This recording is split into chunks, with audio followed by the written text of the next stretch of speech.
Kenapa makanan Jawa cenderung manis-manis? Adalah pertanyaan yang rasanya sudah menjadi makanan bagi warga lokal dari para pendatang yang berkunjung ke daerah Jawa.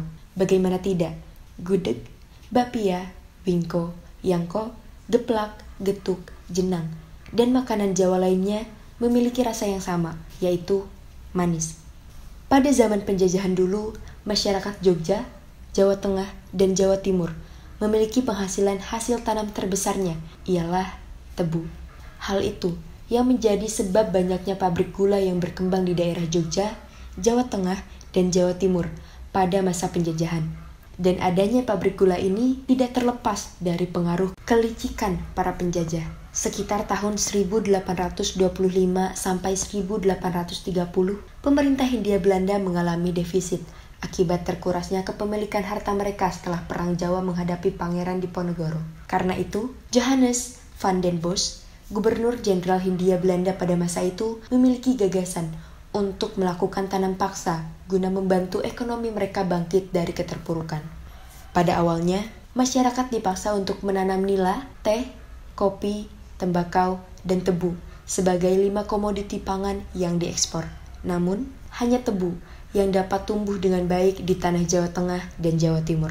Sistem tanam paksa ini mewajibkan setiap rakyat pribumi untuk memberikan sebanyak 20% dari hasil panen kepada pemerintah.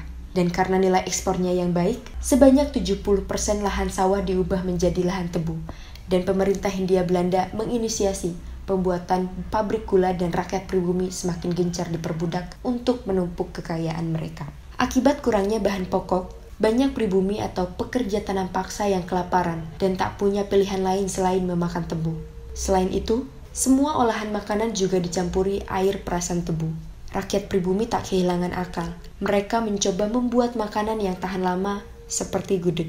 Makanan-makanan tahan lama yang dibuat ini tak lain dengan campuran gula yang banyak. Pada masa itu, rakyat pribumi tak peduli dengan cita rasa. Yang mereka tahu hanyalah perut yang kenyang. Faktanya, gula mampu menyerap cairan internal mikroba sehingga menyebabkan pertumbuhan mikroba terhambat. Dan hal inilah yang menyebabkan makanan manis tidak cepat basi dan bertahan lama.